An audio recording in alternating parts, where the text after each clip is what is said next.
سرکار وارث پاک حضرت امام موسیٰ کاظم علیہ السلام کی پشت میں ہیں اور امام حسین علیہ السلام کی 26ویں اولاد ہے۔ نجیب الطرفین سید، باپ کی طرف سے بھی اور ماں کی طرف سے بھی، نجیب الطرفین سید۔ اور ایسے سیدنا سرکار وارث پاک ارشاد فرماتے ہیں کہ ہمارے مکان میں ایک سال میں ایک بار جناب سیدہ کی نظر ہوا کرتی تھی۔ وارث پاک فرماتے ہیں کہ ہمارے مکان میں ایک سال میں ایک بار بڑے اہتمام کے ساتھ جناب سیدہ کی نظر ہوا کرتی تھی، اور اس میں جو ہمارے خاندان کی سیدانیہ تھی وہ حاضر ہوا کرتی تھی۔ اب جو تبرک ہوتا تھا پہلے سیدانیوں کے ہاتھ پر آگ کو رکھا جاتا تھا، انگاروں کو رکھا جاتا تھا، جس کا ہاتھ نہیں جلتا تھا اسے تبرک دیا جاتا تھا، جس کا ہاتھ جل گیا اسے تبرک نہیں دیا جاتا تھا۔ معلوم ہو جاتا تھا اس کا کفو صحیح نہیں ہے، آپ ایسے گھرانے کے سید ہیں۔ اور آپ ارشاد فرماتے ہیں کہ سنا محبت کرو، محبت ایمان ہے، محبت ہی ایمان ہے، محبت نہیں ایمان مکمل نہیں۔ جبھی تو آپ کے در پر ہر مذہب کے، ہر ملت کے، ہر قوم کے، ہر مشرب کے لوگ آتے تھے۔ کسی نے کہا سرکار انہیں مسلمان نہیں کیا، انہیں مسلمان نہیں کیا۔ آپ فرماتے ہیں محبت ایمان ہے، جب ان کے دل میں ہماری محبت ہو جائے گی تو یہ خود بخود بتوں کی پرستش کو چھوڑ دیں گے، بتوں کی عبادت کرنا چھوڑ دیں گے۔ اور آپ نے شاہ فرمایا کہ سنا غم حسین منایا گیا، اور تاریخیں بتاتی ہیں کہ سیدنا سرکار وارث پاک آخری عمر شریف تک محلے میں کہیں بھی اور مجلس کی آواز آتی تھی، میراث شریف کی آواز آتی تھی، بنفس نفیس آپ شریک ہوا کرتے تھے۔ جب ضعیف کا عالم ہو گیا تو دو بندوں کے سہارے پر شانوں پہ ہاتھ رکھ کر مجلس پاک میں حاضر ہوا کرتے تھے، اور لوگوں سے کہا کرتے تھے یہاں پر شریک ہوا کرو، یہ مجلس ہوا ہے حسنین کریمین بذات خود تشریف لاتے ہیں۔ سبحان اللہ۔ یہ قول سرکار وارث پاک کا ہے۔ آج ہمیں یہ نہیں دیکھنا کہ تعزیے پر کس کا فتویٰ ہے، علم پر کس کا فتویٰ ہے۔ ہر خانقاہ کا اپنا آئین ہوتا ہے، ہر خانقاہ کا اپنا دستور ہوتا ہے۔ ہم وارثی ہیں، ہمیں کہیں نہیں دیکھنا، ہمیں یہ دیکھنا ہے ہمارے خانقاہ میں کیا ہوتا ہے۔ ہمارے خانقاہ میں اگر علم اٹھتے ہیں ہمیں بھی اٹھانے ہیں، ہمارے خانقاہ میں اگر تعزیہ اٹھتے ہیں ہمیں بھی اٹھانے ہیں، ہمارے خانقاہ میں اگر لنگر لٹتا ہے ہمیں بھی لٹانا ہے، ہمارے خانقاہ میں اگر مرثیہ پڑھا جاتا ہے ہمیں بھی پڑھا جاتا ہے، ہمارے خانقاہ میں اگر نوحہ خوانی ہوتی ہے ہمیں بھی کرنی ہے، کیونکہ جس کو جو کرنا ہے کرے، ہمیں وہ کرنا ہے جو ہماری سرکار وارث پاک کی خانقاہ میں ہوتا ہے۔ بے شک بے شک۔ ہمیں کہیں نہیں دیکھنا کہ وہاں نہیں ہو رہا ہے، وہاں نہیں ہو رہا ہے، ہمیں دیکھنا کہاں پر ہو رہا ہے۔ ہم جس کے پروردہ غلام ہیں، ہم جس کے ازلی غلام ہیں۔ سرکار شاہ فرماتے ہیں ہم نے جسے مرید بنایا یہاں نہیں، ہم نے اسے مرید روز ازل میں ہی بنایا۔ جسے پکڑا ہم نے اسے روز ازل میں ہی پکڑا ہے۔ ایک شخص سرکار وارث پاک کی بارگاہ میں حاضر ہوئے، سرکار سے بیعت ہوئے، پھر جب بیعت ہونے کے بعد سرکار سے فرمایا سرکار میرے والدین ضعیف ہیں، نہیں آ سکے۔ بولا اچھا کہ جاؤ ہم نے انہیں بھی مرید کر لیا۔ وہ کہتے سرکار میرے 2 بچے چھوٹے ہیں۔ بولا اچھا جو ہم نے انہیں بھی مرید کر لیا۔ جو انہوں نے دیکھا سرکار آج جوش رحمت میں ہے، سرکار سے ملتجی ہوئے، سرکار سے شاہ فرمایا کہ سرکار جو ہمارا آبا و اجداد ہے ان کا کیا ہوگا؟ سرکار فرماتے ہیں جو گزر چکے وہ بھی ہمارے مرید، جو قیامت تک آئیں گے وہ بھی ہمارے مرید، جو گزر چکے وہ بھی ہمارے مرید، جو قیامت تک آئیں گے وہ بھی ہمارے مرید۔ معلوم ہوتا ہے شاہ فرماتے ہیں مرید کہتے ہیں ارادہ کرنے والے کو، اور پیر کہتے ہیں ارادہ پورا کرنے والے کو۔ عائشہ فرماتے ہیں کہ پیر وہ ہے جو مرید کی زندگی اپنے ہتھیلی پر دیکھ لے۔ ایک مرتبہ ایسا ہوا جب پہلی رمضان مبارک کو سن ہجری 1238 میں سرکار وارث پاک نے دیوبند شریف کی سرزمین کو اپنے قدم پاک سے منور و مجلہ فرمایا۔ پہلی رمضان تھی، آقا والدہ فرماتی ہیں سرکار نے صبح سے شام تک دودھ نوش نہیں فرمایا۔ جب مغرب کی اذان ہوئی جب آپ نے دودھ نوش فرمایا، اور پورا رمضان کا مہینہ آپ کا یہی معمول تھا کہ سحری میں دودھ پیا کرتے تھے، پھر افطاری میں پیا کرتے تھے۔ آقا والدہ فرماتی ہے کہ میرا بیٹا ہی نہیں کچھ اور بھی ہے۔ آپ شاہ فرماتی ہے آپ کی والدہ محترمہ کہ جب سے لے کر میں کنے کبھی بھی اپنے بیٹے کو بغیر وضو دودھ نہیں پلایا۔ آپ فرماتی ہیں میں نے جب بھی اپنے بیٹے کو دودھ پلایا وضو کر کے پلایا، اور کبھی بھی میں نے اپنے بیٹے کی طرف پشت کو نہیں کیا، ہمیشہ سیدھی ہو کر سوئی، کبھی بھی پشت آپ کی طرف کو نہیں سوئی۔ یہ کیسی والدہ ہیں، تمام دنیا ماں کی تعظیم کرتی ہے، یہ ایسی سرکار وارث پاک ہیں کہ آپ کی والدہ خود آپ کی تعظیم کر رہے ہیں جی۔ جب آپ کی مشرف 2.5 برس کی ہوئی، آپ کے والد صاحب بھی ختم ہو گئے جن کا نام تھا سید قربان علی شاہ جی، جو حکیم بھی تھے، اپنے زمانے کے حافظ و قاری بھی تھے، مشہور طبیب تھے۔ جب آپ کی عمر تقریباً 3 برس کی تھی آپ کی والدہ کا انتقال بھی ہو گیا، اور آپ رسول خدا اپنے نانا کی طرح 3 سال کی عمر میں در یتیم ہو گئے۔ پھر آپ کی پرورش آپ کی دادی جان نے فرمائی۔ جب آپ کی عمر شریف 7 برس کی ہوئی آپ کی دادی کا جان کا بھی انتقال ہو گیا۔ پھر آپ کو آپ کے حقیقی بہنوئی جو سلسلہ قادریہ کے ایک بہت بڑے بزرگ تھے سید خادم علی شاہ صاحب اپنے ساتھ لکھنؤ لے آئے اور آپ کو ایک درسگاہ میں چھوڑ دیا۔ جب آپ استاد کے پاس تعلیم حاصل کرنے کے لیے پہنچے، ان کا نام تھا مولانا نجات اللہ، جو خادم علی شاہ صاحب کے استاد بھی تھے اور پیر و مرشد بھی تھے، اور شاہ نجات اللہ شاہ عبدالعزیز محدث دہلوی کے شاگرد تھے۔ علم فقہ میں اور علم حدیث میں عبدالعزیز محدث دہلوی کے شاگرد تھے اور آپ کے خلیفہ بھی تھے۔ وہ فرماتے ہیں جب وارث پاک میری درسگاہ میں شامل ہوئے، آپ بیٹھے ہوئے تھے، میں نے ایک مرتبہ زور سے کہہ دیا کہ پڑھتے کیوں نہیں؟ وہ فرماتے ہیں سرکار وارث پاک کے میری طرف غور کیا، ہلکی سی نگاہ سے دیکھا، وہ فرماتے ہیں مجھے بخار چڑھ گیا اور 3 دن تک میرا بخار اترا۔ جب 3 دن کے بعد میرا بخار اترا، جب سرکار وارث پاک میری درسگاہ میں شامل ہوئے، میں وارث پاک کا ہاتھ پکڑ کر خادم علی شاہ صاحب کی بارگاہ میں آیا کہ خادم علی شاہ تم نے مجھے کیسا شاگرد دے دیا ہے جو مجھے زیادہ پڑھا لکھا ہے، انہیں پڑھانے کی کوئی ضرورت نہیں ہے، انہیں اپنے پاس ہی رکھو۔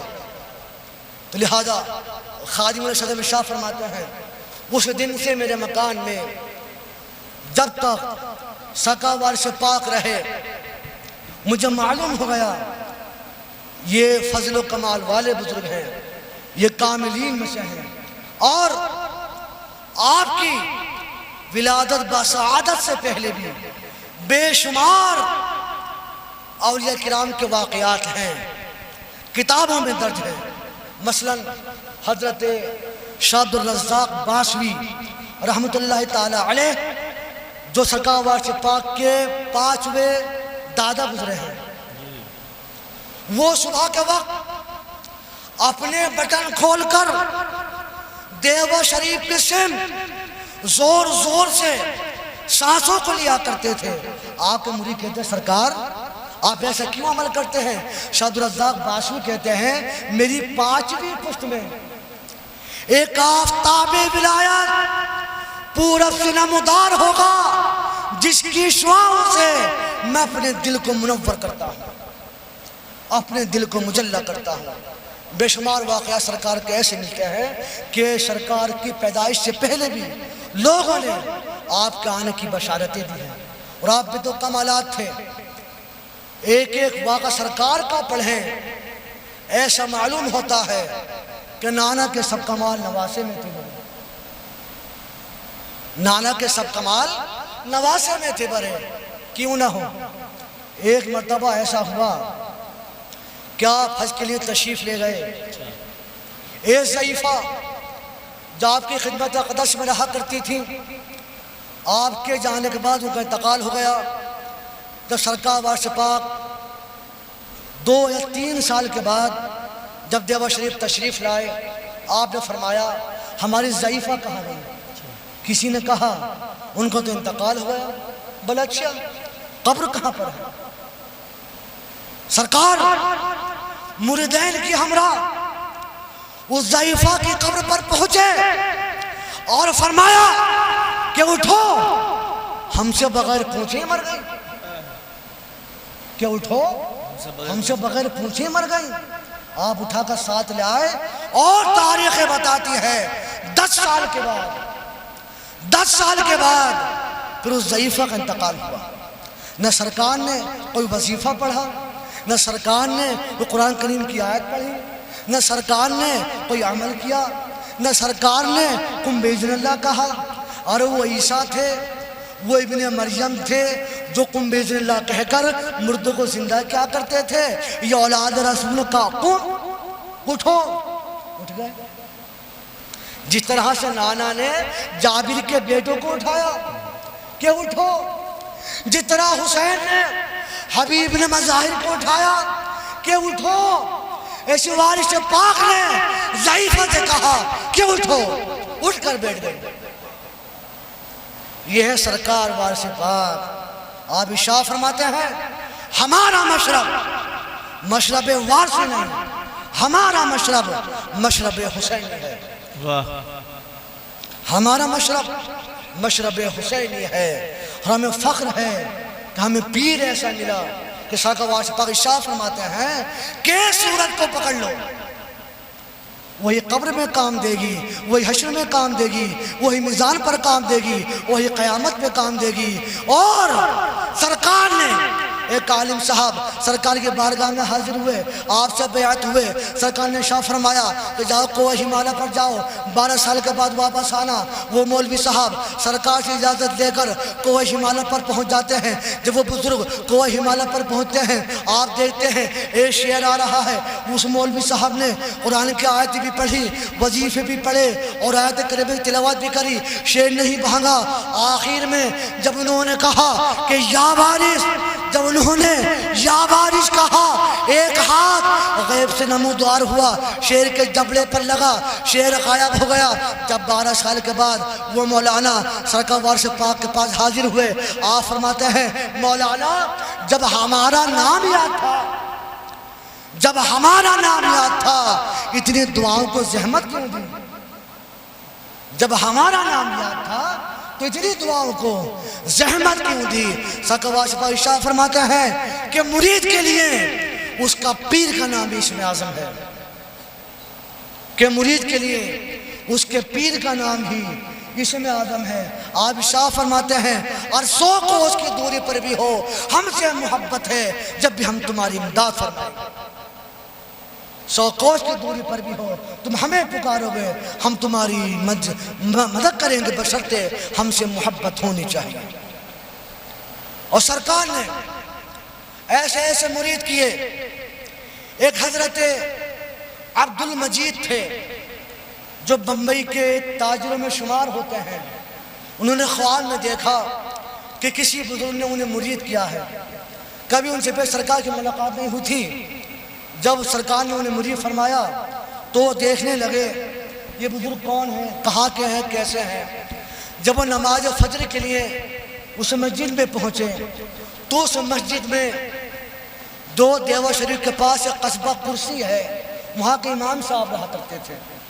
انہوں نے اپنا خواب امام صاحب سے کہا کہ ایسے بزرگ تھے، پیلے احرام میں تھے، بڑے بڑے بال تھے، نورانی چہرہ تھا۔ وہ کہتے ہیں یہ بزرگ تو ہمارے پاس قصبہ دیوا شریف میں ہے، ان کے پاس جاؤ۔ سیٹھ عبد المجید بمبئی سے ٹکٹ کرا کر دیوا شریف پہنچتے ہیں، سرکار کے بارگاہ میں حاضر ہوتے ہیں۔ اپنے ہاتھ پہ سرکار مجھے مرید فرما لیجئے۔ سرکار شاہ فرماتے ہیں جب ہم نے خواب میں مرید کر لیا، اتنا لمبا سفر کرنے کی کیا ضرورت تھی۔ تو سرکار نے بے شمار لوگوں کو خواب میں بیعت فرمایا۔ جب وہ خانقاہ دیوا میں سرکار کے پاس حاضر ہوئے، بیعت ہونا چاہے، سرکار فرمایا جاؤ ہم نے بیعت کر دیا۔ ایک مرتبہ سرکار وارث پاک اپنے خادم کے یہاں پر حاضر ہوئے، لیکن اس کے دل میں تھوڑا وہم تھا، گمان تھا یہ سرکار والی کامل ولی ہے یا نہیں ہے۔ اس وجہ سے اس نے راستے میں تھوڑا پانی بکھیر دیا اور اپنے دروازے کے آگے ایک سفید چادر کو بچھا دیا اور سوچنے لگا کہ سرکار ولی کامل ہوں گے تو معلوم ہو جائے گا کہ کیسے ہیں۔ سکاوار سے پاک سے اس نے کوئی ذکر نہیں کیا۔ سکاوار سے پاک اپنے خادموں کے ساتھ اس پانی میں ہو کر گزرے، سفید چادر سے ہو کر گزرے، بالے خانے پر تشریف لے گئے اور ان کو بلا کر سنا چادر میں جا کر دیکھو قدم کے نشان ہے تو نہیں، چادر میں جا کر کے دیکھو قدموں کے نشان ہے تو نہیں۔ وہ آج نیچے آتے ہیں، جب چادر کو دیکھتے ہیں قدم کا نشان ایک بھی نہیں تھا۔ سکاوار سے پاک نے 17 حج کیے ہیں، کچھ پیدل بھی کیے ہیں۔ ابراہیم بیگا شادی اشیدہ واقعی ارشاد فرماتے ہیں کہ ایک مرتبہ میں سرکار کے قدم مبارک کو داب رہا تھا۔ اشیدہ واقعی فرماتے ہیں میں نے اپنے گالوں کو چھیا، پھر سرکار کے قدموں کو چھوا۔ آپ فرماتے ہیں جب میں نے اپنے گالوں کو دیکھا، سرکار کے تلووں کو دیکھا تو میرے گالوں سے زیادہ نازک سرکار کے قدم مبارک تھے۔ وہ سوچ میں پڑ گئے سرکار نے اتنے حج با پیادہ کیے ہیں، پھر بھی سرکار کے قدم ایسے ہیں۔ جو سرکار نیند سے بیدار ہوتے ہیں، خواب سے بیدار فرمایا شہدہ یہ قدم وہ ہیں، ہم وہ ہیں کہ ہماری رگوں میں رسول اللہ کا خون ہے، ہم وہ ہیں کہ ہماری رگوں میں حسین کا خون ہے۔ ہمارے متعلق اگر گمان پیدا کرو گے یہاں بھی مرتد ہوگے، آخرت بھی خراب ہو جائے گی۔ تو لہذا یہ آفتاب ولایت، آفتاب فقر سن 1323 اور سن عیسوی 1905 کو جمعرات کی رات 29 تاریخ اور صبح جمعہ اس دار فانی سے دار حقیقی کی طرف ہماری ظاہری آنکھوں سے پوشیدہ ہوئے۔ 29 تاریخ تھی اور شب جمعہ تھی، یعنی صبح کو جمعہ تھا اور پہلی تاریخ سفر کی تھی۔ کسی شاعر نے آخر تاریخ وفات کہی ہے کہ عاشق صادق ملا معشوق سے۔ اس ہجری 1300 تاریخ ہے، 1323 ہے۔ وہ فضل اللہ کا علی العالمین یہ بھی تاریخ ہے۔ اور آج 25 شد آفتاب اندر حجاب یہ بھی تاریخ وفات ہے۔ اور آپ کے آستانہ جو ہے اس کی تاریخ ہے آستانہ اشرف العالمین، یہ آستانہ کی تاریخ۔ لہذا 1905 کو اور سن ہجری 1323 کو سرکار وارث پاک نے اس جہاں سے کوچ فرمایا اور اپنے حقیقی مالک سے جان ملے۔ تو لہذا آپ کی وصال چند گھنٹے پہلے بھی آپ نے لوگوں کو بیعت بھی فرمایا، نصیحتیں بھی کی اور خواہ میں بشارتیں بھی دیں کہ آ کر دیوا شریف آ جاؤ۔ خواہ میں بشارتیں بھی ہوئی۔ بہت سے لوگ جو دور دراز کے رہنے والے تھے وہ خانقاہ میں اکٹھا ہو گئے، ایک ازدحام برپا ہو گیا۔ جہاں پر سرکار وارث پاک مدفون ہیں وہیں پر آپ کا وصال ہوا، کیونکہ آپ کے جملے ہیں، آپ ارشاد فرماتے ہیں جہاں فقیر مرتا ہے وہیں دفن بھی ہوتا ہے۔ جو حجرہ ہے وہ سرکار و شفاق رہا کرتے تھے، وہی آپ کی آخری آرام گاہ بھی۔ تو ہمیں فخر اس بات کا ہے کہ ہمیں پیر ملا جو اولاد حسین ہے، اولاد ابو طالب ہے۔ ایک شخص نے، ایک بڑی چھوٹی سی بات ہے، کچھ لوگ اعتراض کرتے ہیں کہ سلسلہ وارثیہ جو ہے وہ منقطع ہے، کہ اس وجہ سے اس سلسلے میں سرکار نے کسی کو خلیفہ نہیں بنایا۔ اب یہ سنبھل کے ایک پرنسپل صاحب تھے مدرسے میں جی، انٹرویل کا ٹائم تھا، میں بھی وہاں پہنچ گیا، نام لینا اچھا محسوس نہیں ہوتا، 15-20 لوگوں کا اسٹاف تھا، وہی بیٹھے ہوئے تھے۔ مجھ سے کہنے لگا آپ کا نام کیا؟ میں نے کہا میرا نام شاہ فیروز وارثی ہے۔ تھوڑا چونکے کیونکہ 5ویں مسلک سے تھے۔ وہ کہنے لگے کہ ایسا ہے، وارث سلسلہ تو منقطع ہے۔ میں نے کہا کیوں؟ وہ کہ اس وجہ سے کہ سرکار نے کسی کو خلیفہ نہیں بنایا، اس وجہ سے یہ خلیفہ، یہ جو سلسلہ منقطع ہے۔ میں نے کہا کیا ابو بکر صدیق کو خلیفہ مانتے ہیں؟ بولے ہاں، خلیفۃ الرسول ہے۔ میں نے کہا کسی تاریخ سے، کسی حدیث سے آپ مجھے جواب دے سکتے ہیں کہ ہمارے نبی نے کہا ہو کہ میرے بعد ابو بکر صدیق خلیفہ ہوں گے؟ بولے ہاں، کہا تو نہیں ہے، کوئی حدیث بھی نہیں ہے، کوئی تاریخ بھی نہیں ہے، کہیں لکھا بھی نہیں ہے کہ نبی نے کہا ہو کہ میرے بعد ابو بکر خلیفہ ہوں گے۔ تو میں نے کہا کہ پھر آپ ابو بکر کو خلیفۃ الرسول کیوں کہتے ہیں؟ بولے سرکار دو عالم کی کچھ باتوں سے ایسا ظاہر تھا، کچھ باتوں سے ایسا ظاہر تھا کہ میرے بعد ابو بکر صدیق خلیفہ ہوں گے۔ میں نے کہا کہ سرکار کی باتوں سے ایسا ظاہر تھا کہ میرے بعد احرام پوش میرے خلیفہ ہوں گے، کہ میرے بعد احرام پوش میرا خلیفہ ہوں گے۔ جب آپ نہیں دکھا سکتے، جب آپ مانتے ہیں تو ہم بھی مانتے ہیں، کیا آپ بھی مت مانیں؟ ہم بھی نہیں مانیں گے۔ معلوم ہوتا ہے یہ ہر دور میں یورشیں ہوتی رہیں گی۔ بہرحال آج یہ سرکار عالم فنا کا کل شریف ہے اور یہ 1905واں ہے تاریخی ہجری کے حساب سے، اور 1921واں ہے انگریزی حساب سے۔ آج تمام دنیا کے خطوں میں جہاں پر خانقاہ وارثیت ہے، تقریب کل شریف ادا کی جا رہی ہیں، اور دنیا کے ہر خطے میں، ہر دیش میں، ہر ملک میں وارثی موجود ہیں۔ اس وجہ سے سرکار نے 70 حج کیے ہیں، اور ہر بار ہر نئے راستے سے، ہر نئے ملک سے سرکار گزرا کرتے تھے، اور جس جگہ پہنچتے تھے ایک ازدحام برپا ہو جاتا تھا۔ اور سرکار کی یہ خوبی بھی تھی کہ ہر ملک کی زبان الگ ہوتی ہے، کہیں فلپینی ہے، کہیں انگریزی ہے، کہیں فارسی ہے، کہیں عربی ہے، کہیں چائنیز ہے، کہیں ہندی ہے، کہیں نیپالی ہے، کہیں بنگالی ہے۔ سرکار عالم پناہ جس ملک میں پہنچتے تھے اسی ملک کی زبان میں عوام سے کلام کیا کرتے تھے، عوام سے گفتگو کیا کرتے تھے اسی کی زبان میں، اور انہی کی زبان میں سرکار بیعت بھی کیا کرتے تھے۔